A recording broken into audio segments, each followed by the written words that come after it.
A nation's story is never written in one language. It's told through every voice that dares to speak.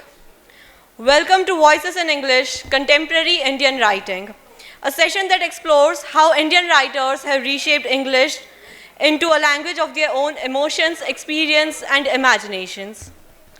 From Arundhati Roy's The God of Small Things, which brought the rhythms of Kerala and the ache of childhood to global readers, to countless emerging voices today, Indian writing in English continues to question, reinvent, and celebrate what it means to be Indian in a complex multilingual world. So without further ado, let's start with our session. Guiding our conversation today, we have Surbhi Thanki, a co-organizer of TEDx Prahlad Nagar and editorial director at Social Digest UK. Now I would like to welcome our speakers on stage. We have Dr. Monali Chatterjee, a writer and cultural critic. Her work spans South Asian literature, diaspora studies, Indian cinema, and communication studies with over 70 publications.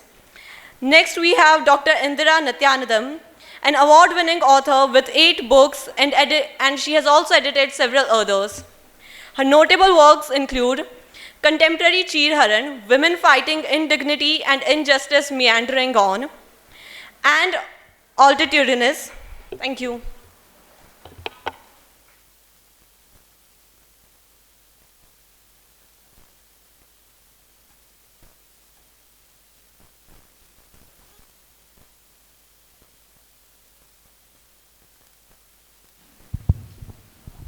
Hello everyone. So usually when it's a session post-lunch, the air sort of drags and the conversations are slow. But thanks to the performers, I think we are a bit more awake even post-lunch. And we'll make sure that you take home something meaningful today. Right, okay. So we're talking about contemporary Indian literature, especially in English today. And like my personal observation about contemporary Indian literature, especially in English, is that when you look at the language, when you look at the kind of stories we tell, it's very, very rooted in reality. The stories are very gritty. And it, more often than not, the stories often revolve around the socio-political landscape of India. But I see a very notable shift happening, in the writing styles, in the way we portray ourselves and we project ourselves to the global lens. And that is what we'll be talking about today. With that, my first question goes to Dr. Indira Nityanandam. So, and I was talking to ma'am about her latest book when we were, discussing the session. And she had mentioned that, she has written the book in a very unconventional way. Your approach is very unique to it, on collaborative writing, right? So what I wanted to ask you was that, could you elaborate a little bit on that approach? So, and what drew you to write that way? Yeah, so good afternoon. We are an hour and a half late, but I think better late than never. So thank you, Surbhi. The question has 2 parts. What's different about Indian writing in English today? If I were to attempt to answer that question, maybe I should go back to maybe Salman Rushdie, who did start something very, very different and which we love to call magic realism. And then I want to take a big jump, a long jump maybe, and come to somebody like Arundhati Roy, who got the grant, the publisher's grant, before the book was even written. And of course, she won a prize, won the Booker, etc. Are we saying something different? Is it really different? Is probably a question we need to look at, Surbhi. And I would think it's not that we are saying anything different, but we are probably saying it differently. And that, I think, is the way in which we are able to use the English language. I cannot but remember writers like maybe Mulk Raj Anand, who wrote 75, 80 years ago, or a little more, 90 years ago. and who couldn't find words in the English language, and he made up words, for example, which we don't do today. I'll use the Indian word. I'll call it a sari. If you're interested, go and find out what it is. You know, this actually started with some of our Nigerian writers who had the courage. Achibi comes to mind, for example. How the house is set. What is the veranda called? What is the portico called? He used his own words in the Nigerian language. And we, who wanted to find out what it was, went to look for those answers. So I think that's what we are doing. We are confident about our use of the English language. Let's not forget, as Tharoor would love to say, they borrowed so much from us.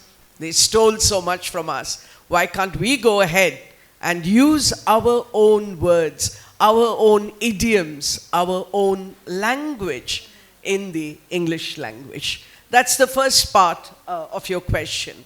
The second part is about collaborative writing. This is my latest book. I would have to say our latest book because it's a collaborative writing. Shubha Nigam, who has been a little unwell and couldn't join us, is the co-author. All of us know various genres that we keep mentioning. I would like to add collaborative writing to that. Because friends, I want to admit, not because I can't write alone, but because this is something that appealed to me ever since we wrote my first collaborative novel, which we called Altitudinous. And that novel, my dear friends, was written by 10 of us. 10 of us who were strangers to each other. Maybe 1 or 2 of us knew each other just a little bit. 10 of us wrote a novel. How do 10 people write a novel? Maybe you've heard of novels where somebody writes 1 chapter or it's an anthology. Well, that's what we began. We began with probably some kind of a, I won't call it a scheme, maybe a theme we began with. Not even a plot, because we wanted the freedom for each writer to choose. And can you do it? Why not? So let's say somebody wrote chapter 1. We were 10 of us. The chapter would be sent to us online by mail. 15 days, we would mull over it, read it, and then we would come back.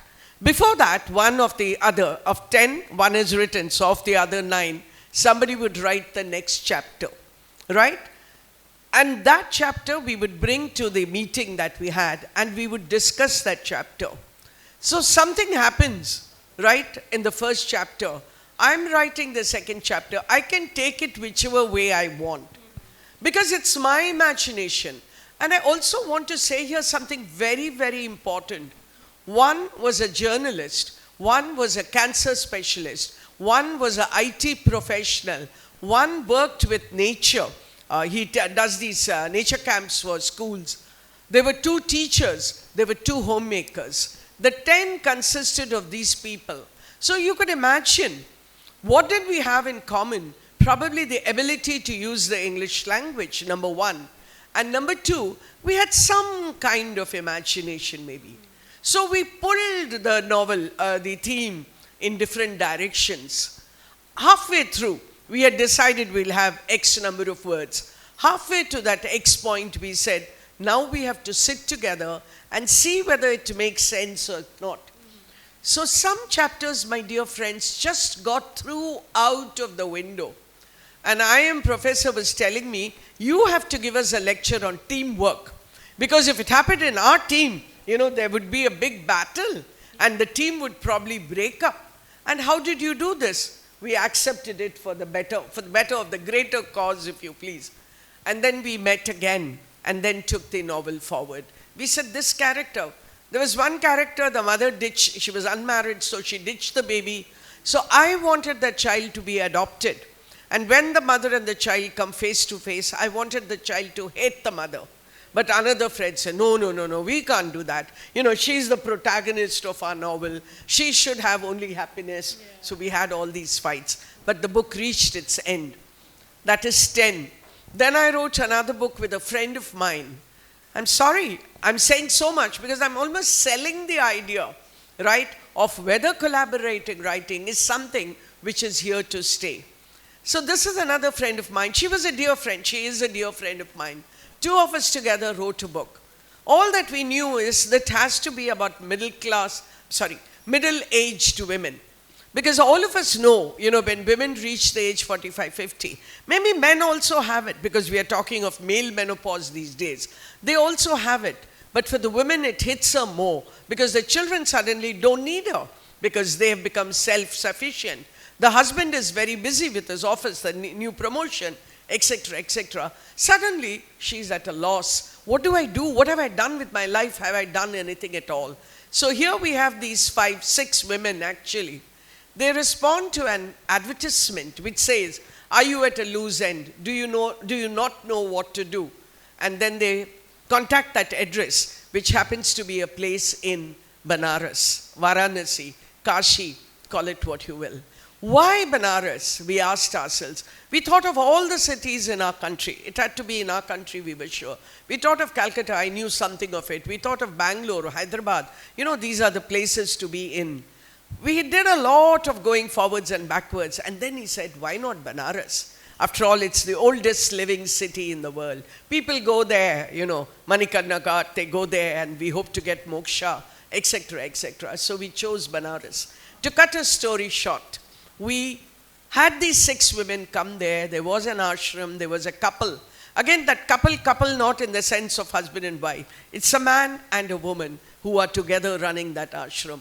And then what answers do they get? So that was another collaborative novel from 10 to 2 authors. And now, Surabhi, I must tell you about my latest, which has been published by Serene Publishers. I've called it Through the Looking Glass, and this is collaboration of a totally different kind. Do you want to put in a word edgeways, or should I continue? No, please continue. Because it's becoming a bit of a monologue. Okay, so this is very different. Shubha, as I said, couldn't be here today. We said we must do something. She said we must do something together. What shall we do?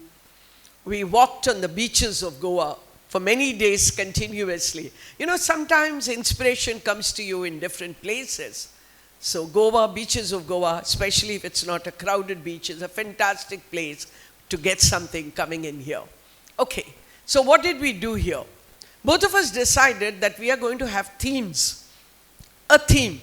And these themes should be related to all of us. We can understand what the theme is about, okay?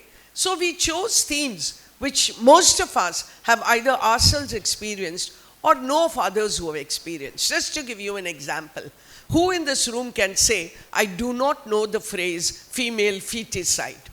Who is the one who does not know harassment at workplace? When I say no, I mean know of, right? We don't have to experience it.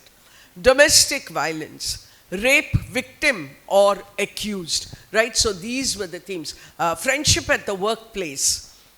So we chose 20 such themes. And this is where the collaboration begins. Let's imagine this is Shubha and me. So I take a plot. Let's say women's education, the theme. I write a story. We had decided 2,500 words max. So I write a story. My story begins in Tamil Nadu. And then it moves on to Andamans, Port Blair. Just to tell you the story, of course you should buy the book and read it. Tsunami is part of the backdrop in which this movie is set. This story is set. I have to blame Yadavji for bringing movie in here. The word is so much on everyone's mind. So the story then moves to Port Blair. The tsunami is there in the backdrop. And then it's about women's education because there are 2 daughters. There's a couple and there are 2 daughters. Now I come to the point of the collaboration. I have written this story. I have a theme. I have characters. I have the backdrop. I have the milieu. Now Shubha picks up that.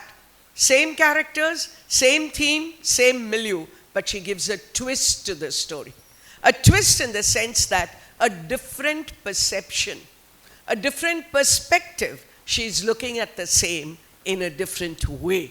That is how we have 20 themes and 40 short stories. That's what this collaborative writing is about. I want to say more, but after Monali speaks. No, that is a very, very interesting approach to collaborative writing, and through your books, we can safely say that there are layers to collaborative writing as well. You can, I feel like this shows us that despite having still some semblance of structure, we can still have the creativity to express ourselves fully. More than it's less rigid than, say, for example, an anthology where everything is slotted, very fragmented. So thank you so much, ma'am. It was, lovely knowing about the book. And I urge all the audience to buy Through the Looking Glass and definitely read it. It's on Amazon. Yeah, it's on Amazon as well. Right, okay. My next question is to Dr. Monali Chatterjee. So my question is that we're living in a time where literature is no longer isolated, right? It's stories travel through multiple mediums, be it movies, be it OTT platforms, be it now reels, right? So how do you see this shaping what gets written and what gets published versus what gets remembered?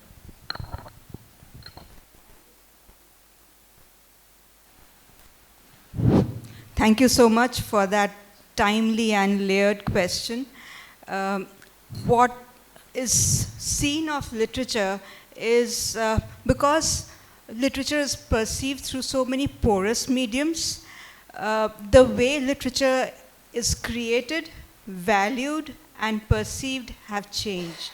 So because of this, there are various mediums. For example, literature is no longer something that is only read, okay, by the audience. Rather, the audience would like it to be performed, and that is why slam poetry has become so popular. Apart from this, what we just had as performances from our international students would also be very much a center stage of literature. Slowly and steadily, for the audience, literature has moved out from the purview of just an act of reading, but an act of experiencing performativity. Whether we call it a resurrection of oral literature, or whether we would like to call it as something more quotable or shareable or adaptable to other mediums, it now thrives as something that can be assimilated through various platforms. With the advent of the OTT, this has become all the more diverse, and of course there would be a certain strand or a certain section of writers who would refuse to have their writings adapted into electronic adaptations. For example, whether it is production restraint or whether it is the restraint of political or social banning, or whether it is a restriction of ideology. There are authors, to name a few, we have Amitav Ghosh, of course. It would not be so much in terms of ideology as much as it would be in terms of production, because it is not always possible to show marine life the way he has described. Sundarbans cannot be showed the way he has been projecting through his novels, but what he has been showing is the dark reality of our country, not just our country, but many such coastlines that are now disappearing and they cannot be revived again. So because we have such constraints, literature has become very fragmented, and the way it has been perceived, it is no longer one body, a corpus of written material that is available to the audience. So the writers don't expect that everything they write would be read the way they want it, and the readers do not expect that anything that they would want the writers to write would be written in that way. So there is a huge gap, and depending upon the moment, the people and the milieu, the entire act of literature has changed. I definitely agree with that. We see it especially in the way trends in literature flow, where, you know, these days books instantly become bestsellers and there are huge numbers. But when you look at, you know, the subject matter of it, it feels a little unrooted, is the word I would like to go with. But thank you so much for answering that question. My next question goes to Ms. Indira. So you have been a part of academia for more than 5 decades, I must say, in studying, in teaching. How do you think academic engagement with literature has evolved or otherwise, especially when it comes to contemporary Indian writing in English? Academicians becoming writers, right? That's one wave that we have had. Writing being based in the academic world.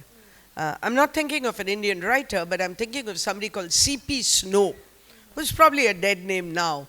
When I was a student, we all read him, because all his books were set in universities, right? So there was some give and take, one could say, between writing and literature.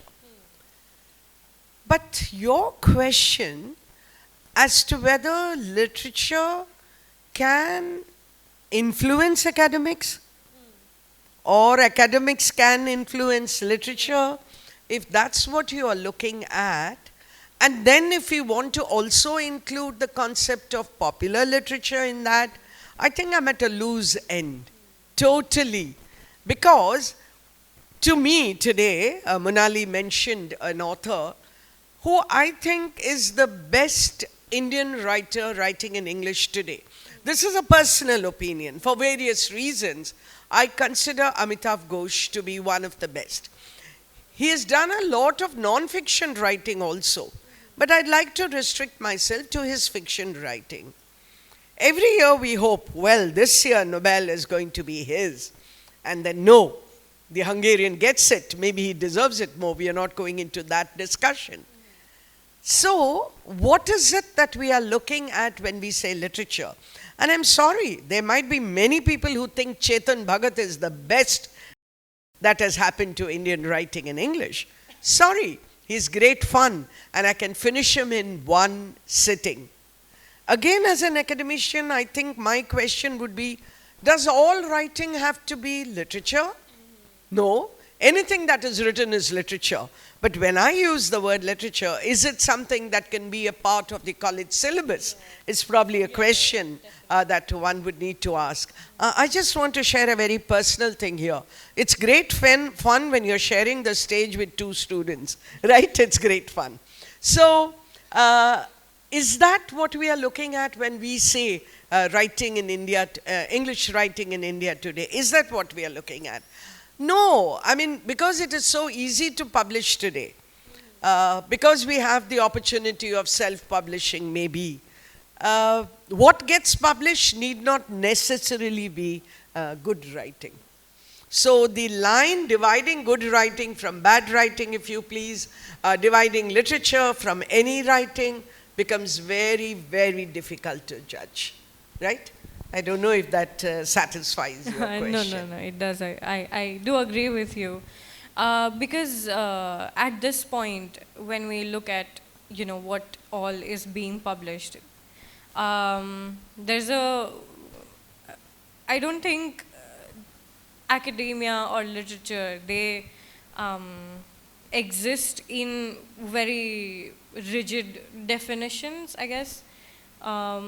The concept itself are becoming loose. But I wanted to also talk about academia in literature and how it is portrayed, right?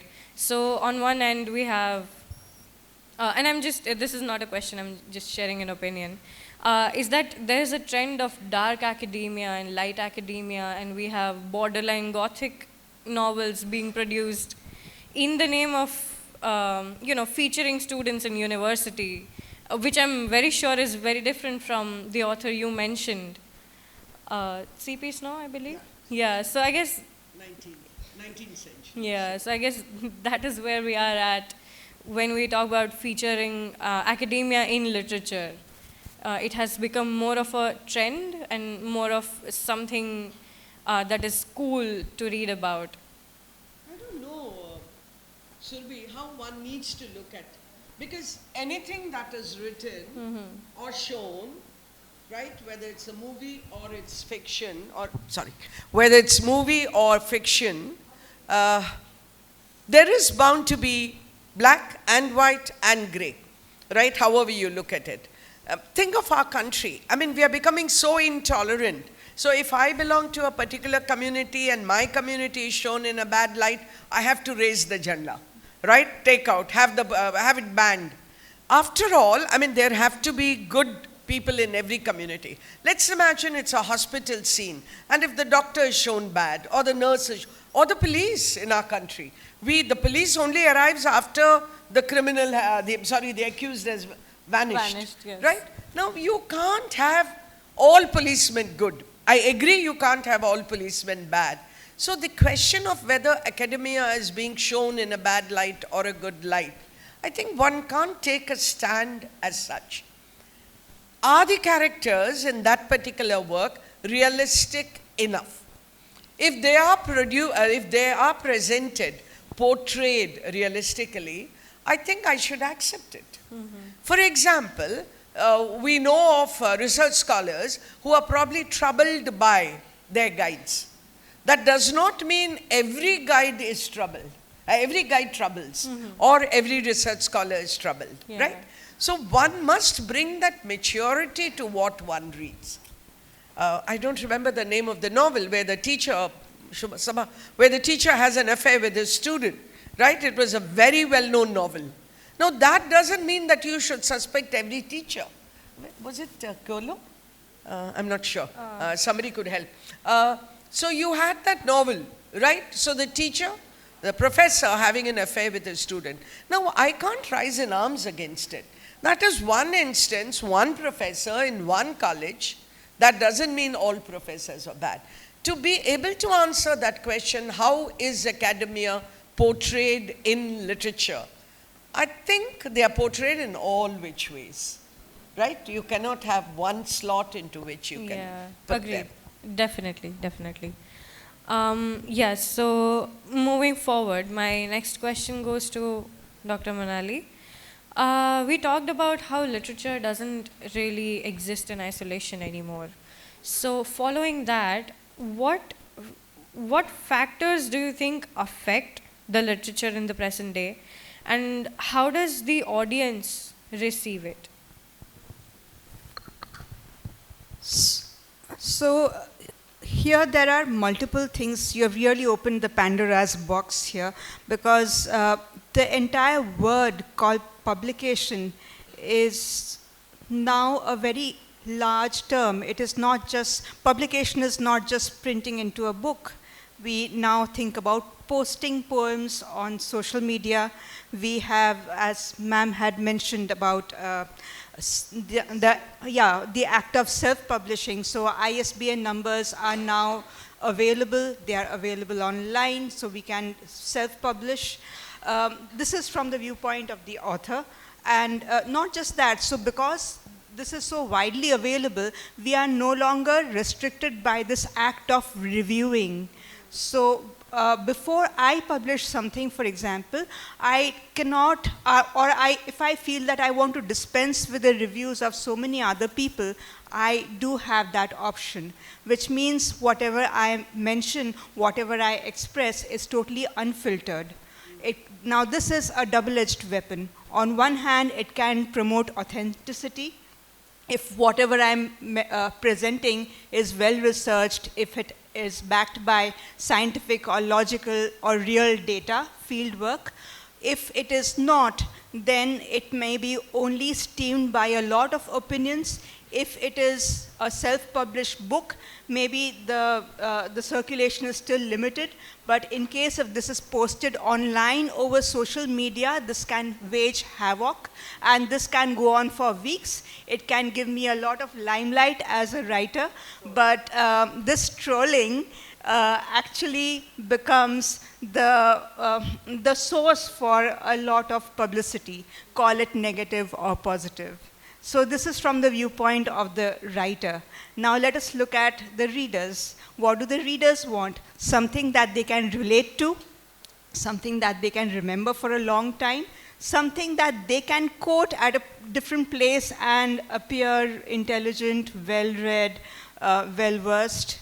So, and of course, something that they can always say, okay, I can identify with this situation, I can identify with this character. So that is possible. So this is from the viewpoint of the reader. Now, what happens to the middlemen? Okay, people who are publishers, distributors. Now, they do not have much of a say now. So they have started looking for other platforms in which they can sell books. Okay, Amazon or any other such platform becomes one such place wherein sellers or distributors then find more fertile ground. And I can delve deeper into that in case if there are more questions from the audience about it. There is the mood of the place. So now we are in this post-pandemic world. People can talk about corona, people are talking about AI, they are talking about wars, impending wars, current wars, whether they talk about racial, any kind of racial problems that thrive. They can talk about anti-Semitism, they can talk about transcultural or interracial issues. So there are so many that dominate the mood of the world today. And obviously, this proliferates into pop culture, this gets into entertainment, and literature does not survive in isolation. So that all these factors together contribute to the formation of literature. Okay? Thank you. Yeah, I agree with what you said, and very well put, ma'am. Thank you so much. My next question to Indira ma'am would be, so you talked about, when scholars become writers, right? So when scholars become creators, the lens through which they view the world often changes. Did writing this book or any of your previous books change your perspective in how you approach or teach literature? You're talking about not the writing, but the teaching. Yes. I don't know. I think all of us are constantly playing various roles, right? So my role as a teacher and my role as a writer do not directly infringe upon each other, though at the same time I cannot say that I've put them into airtight slots. Okay. What a 25-year-old writes probably comes out of 25 years of experience. What a 40-year, I don't know how many of you were there post-lunch here. We had those 15-year-olds reading out their stories. Great effort, wonderful to hear 15-year-olds writing. But I could not but see Harry Potter there. You move into the world of fantasy today, you are influenced by what you have read, what you have seen, what you have known, right? So the thriller, somebody older might have Sherlock Holmes influencing. I'm just giving an example. So when I write this book, it's born out of my experiences, either direct or what I've heard, what I've read, what I've imagined, right? And to some extent, what kind of a person I am. My temperament, my personality, that is bound to be, because there cannot be any objective writing, 100% objective writing, unless I'm writing a scientific theory. Right? And we are talking about literature, we are talking about creative writing, we are talking about imaginative writing. I remember my co-author telling me, ma'am, ye gudi wala baat band karo abhi. right? All your characters are good. I see a positive streak in even Charles Shobraj, if you remember him, those of you who remember him. I see a positive streak, and I hope at some stage that positive streak will. Surbhi, if you'll give me 2 minutes, I just want to narrate one of the stories here. It's about college reunion. And since, I finished 50 years of college, reunion is the name of the game now, right? So we have my BA reunion, I have my MA reunion, teachers reunion, what have you. So this is a reunion, these two guys, right? Madurai Airport. We are constantly, I told you, shifting base also. So this story is based in Bombay and Madurai, Maharashtra and Tamil Nadu. So he sees him from the back and he says, hey, it looks like that guy. Okay, so they both talk to each other and then they say, let's meet, we haven't met, etc., etc. And X remembers that Y was a very rich boy because it was some kind of a royal family. And they had huge paintings, Tanjavur paintings. I'm sure all of you have at some stage seen or heard of the Tanjavur painting, which has gold. It's gold plated literally. And usually they are all from our mythological characters or gods and goddesses. He remembered that. And so he just asks him, how is that place and are the paintings still there? He says, let's meet in the evening. So they meet. And then they talk about how this family, all of us know all the palaces, how they are falling into ruin. He talks about how everything is in ruin there. And then he says, your wife is into art, isn't she? Will she help me put those paintings together? And can we have an exhibition? And we're also in financial strain now. Some money we can get. This guy says, no, my wife is a housemaker, blah, blah. Anyway, to cut the story short, she does get interested, this wife. She and her son, who is still unemployed, they do the entire thing up and they start having exhibitions come sale, right? The proud owner of the paintings is this man, the once rich man, and the one who has worked on it. What do we do to paintings? Restore, thank you. Good to have friends in the audience, right? Restore. So the paintings were restored. She restored it. She admitted that she had restored it. And there's there's an exhibition, blah, blah. That's my story. Now my co-author picks up that story. Everything has to be the same, remember, the characters, the place, the theme. But this wife, she goes into hiding, turns up 2 years later, and presents all those paintings to the world as her paintings. Do you get the story? Do you get the perspective? Do you get the perception? Do you see how your own approach to life has to affect your writing? So more than being a teacher, I think it's one's experience that affects writing. Very well said, ma'am. And that was a very interesting story. I will make sure to, read it when I go home. My next question to you, ma'am, would be that you said, there are a lot of factors affecting literature and what's being written today. So with social media, with podcasts, with visual storytelling, quite literally taking over, do you think, yes,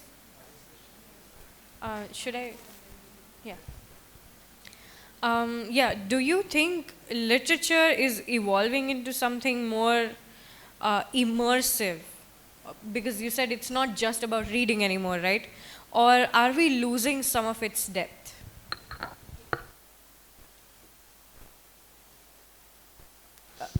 So literature, as I had mentioned earlier, it is very fragmented. It is more, now it is catered to a very volatile audience with, and that too to a reel-ridden population. I say reel-ridden because we are so used to watching reels that in case if a writer talks about a place that we have not seen or describes a character we have never met, we are even unable to imagine.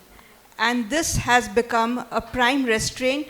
Many countries, particularly Scandinavian countries, have seen this absence, a total absence of any kind of imagination in young children, and they have resurrected the act of reading. They have limited the screen time of their children, and there are strict restrictions on using electronic devices and platforms. And this is a very conscious move that they have been making. And I hope as responsible citizens, we should also recognize this, not only in ourselves, but also amongst people around us. And we should be able to ensure that literature becomes more immersive in terms of how it can rejuvenate the imagination that has slackened into us. So I remember sometime in the 1990s, Jhumpa Lahiri's book had come up.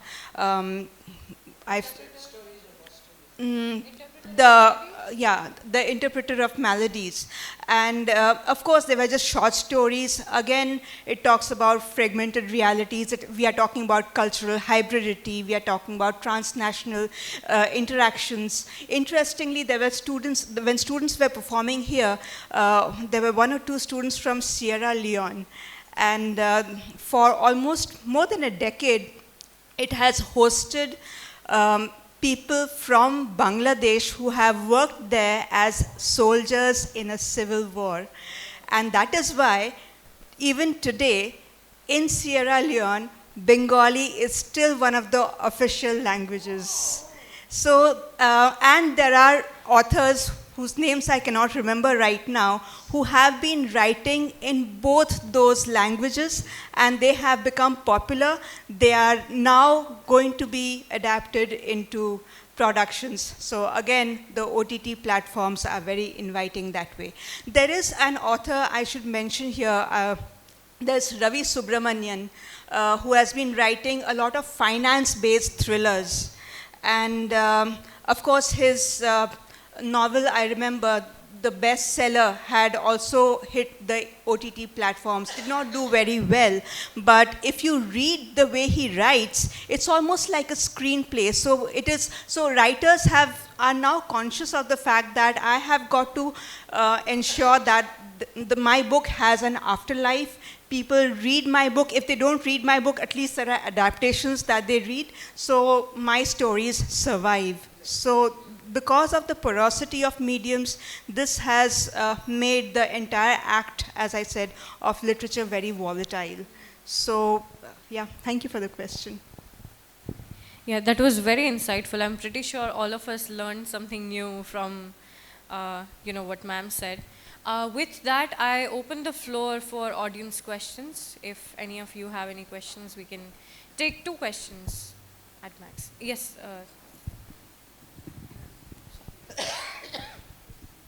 Thank you. Thank you for a most thought-provoking afternoon. My question is very similar to the last thing that was discussed about the future of literature. A few hundred years ago, when you said literature, it mainly meant poetry and drama, because fiction hadn't arrived on the scene. And then fiction came and completely took over. Now when we say this person is an avid reader, there's at least an 80 to 90% chance that he or she reads novels. Because the number of people who are reading poetry and plays is still, although they're making a comeback, it's still much less compared to fiction. Now, in another 3 months, we're coming to the end of the first quarter of the 21st century. We have things like flash fiction, dribble, drabble, the 54-word story, the 55-word story, the 100-word story, etc., coming up. There are things that appear on Instagram that actually call themselves stories. So the whole thing about what a full-length literary piece is being redefined. Now my question is, have we arrived at a point in literary history where we have to worry about the longevity of the full-length novel? In our own living time, aaj thi se 30-40 saal pachi, will the full-length novel become a thing of the past? Did that make sense?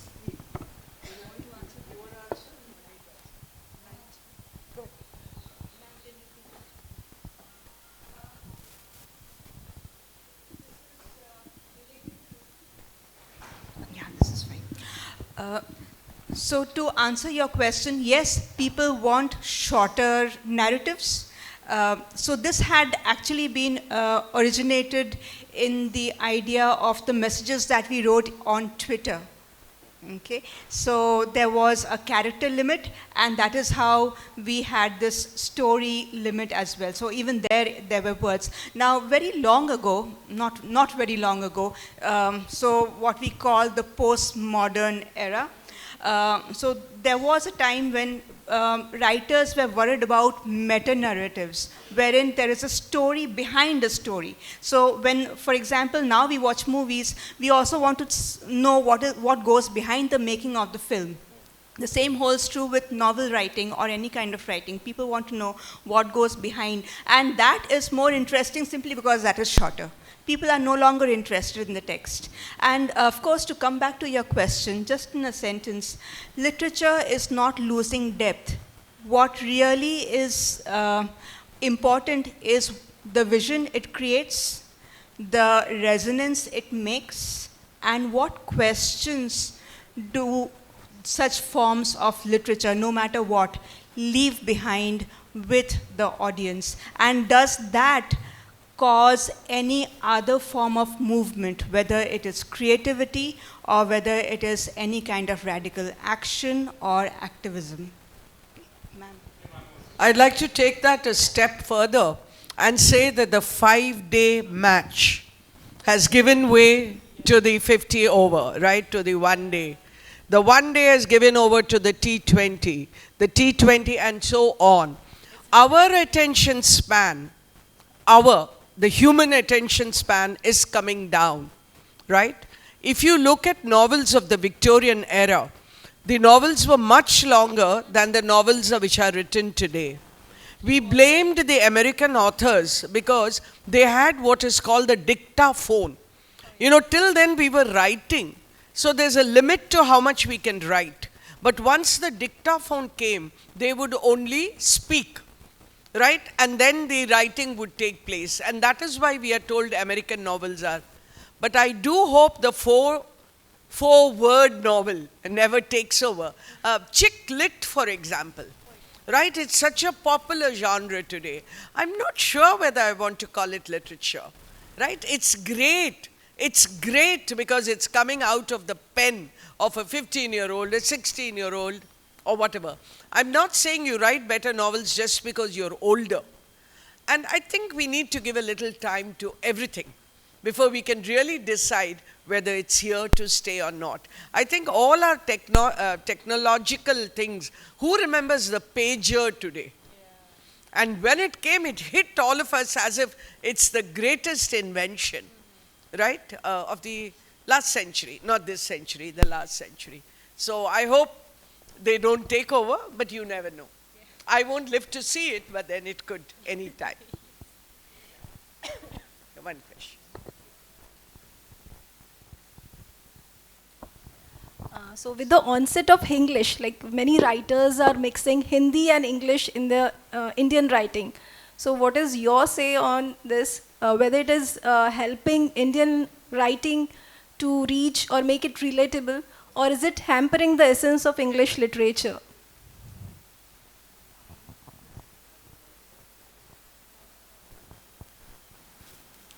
So any kind of language thrives and thrives best when it absorbs words from other language. Today we are speaking English, but we speak a variant of English which is very different from all other Englishes that belong to native speakers across the world. So it is fine if we use Hindi with English because it enriches the texture of the language.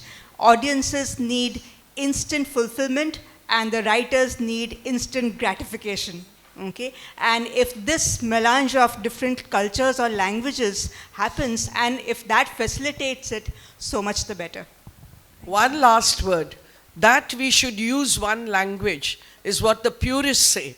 And who are the purists? Those people in the world who come from countries which have only one language and they know only one language. I'm sorry to say, whatever language we are speaking in India, at a given moment, there is always a word or two from another language. Badhiya. Why should I say badhiya when I'm speaking in English? Don't you have a word in English? But that does not convey what I want badhiya to convey.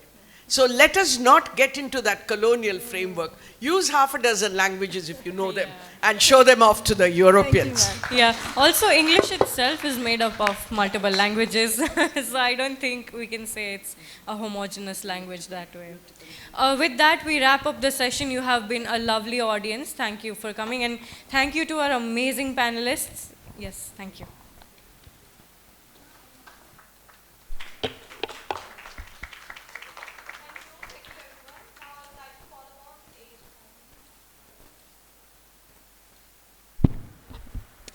Thank you everyone. Now I would like to call upon stage Miss Neena Singh, Miss Nisha Chandra and Miss Sabah Syed to felicitate our speakers with mementos.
आइए आज मैं आपको एक happy Gujarati family से मिलवाता हूँ। एक ऐसी family जिससे मिलने देश विदेश से लोग आते हैं। ये है पप्पू ब्लैक बक।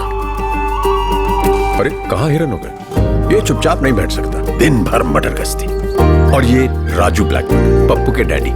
ये जो खुशी के मारे कूद रहे हैं, ये है बबलू ब्लैक बक, अपने पप्पू के साले साहब। इसको जो डांट रही है वो इसकी माँ है, पिंकी ब्लैक बक, बबलू की समधिन और पप्पू की सास। 4000 सदस्यों का ये छोटा सा परिवार, सुखी परिवार, एक साथ रहता है सुरक्षित।